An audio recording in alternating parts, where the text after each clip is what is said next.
বর্তমানে ইয়াং জেনারেশনের মধ্যে একটা প্রবণতা বেড়ে যাচ্ছে যে নিজেকে ফিট রাখার জন্য জিম করতে যাচ্ছে, বাট তারা কিন্তু তাদের নিজেদের অনেকে কিন্তু তাদের হার্ট ফাংশনগুলো বা বডি ফাংশনগুলো না টেস্ট করে কিন্তু শুরুতেই জিমে গিয়ে কার্ডিও এক্সারসাইজ করতে থাকে, কিন্তু স্বাস্থ্যকর খাবার কিন্তু খাচ্ছে না। বাট এটার পাশাপাশি কিন্তু জিম বা ব্যায়াম কিন্তু একটা ওজন নিয়ন্ত্রণের ক্ষেত্রে বা ফিট রাখার ক্ষেত্রে 10% কাজ করে, বাকি 90% কিন্তু ডায়েটের উপর ডিপেন্ড করে থাকে।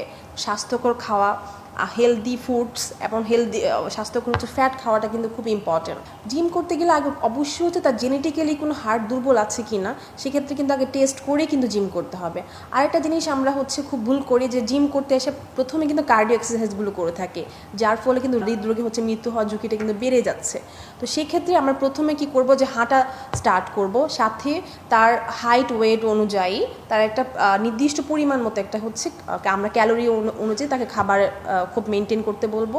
এবং যেহেতু জিম করবে, সে এক্সারসাইজ করছে, সেক্ষেত্রে প্রোটিন এবং কার্বোহাইড্রেট ফ্যাটের পরিমাণটা একদম 100% প্রপার ওয়েতে থাকতে হবে। সাথে কিন্তু স্বাস্থ্যকর ফ্যাট যেমন বাদাম, গোটা শস্য, লাল চাল, আটার রুটি, ডিমের পরিমাণটা সব কিছু মিলে একটা ব্যালেন্স ডায়েট তাকে কিন্তু মেনটেন করতে হবে। এবং সাথে কিন্তু অ্যালকোহল সেবন করা বা ধূমপায়ী হওয়া যাবে না, এক্ষেত্রেও কিন্তু খুব এফেক্ট আমাদের পড়ে। অনেকের ওজন তুলনামূলকভাবে অনেক বেশি থাকে, তখন কিন্তু যখন আমরা কার্ডিও এক্সারসাইজ করি কিন্তু আমার শরীর কিন্তু এটা প্রেশার নিতে চাইবে না।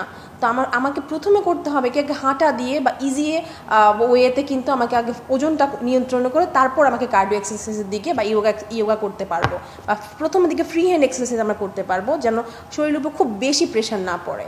তো সেদিকে আমাদের লক্ষ্য রাখতে হবে।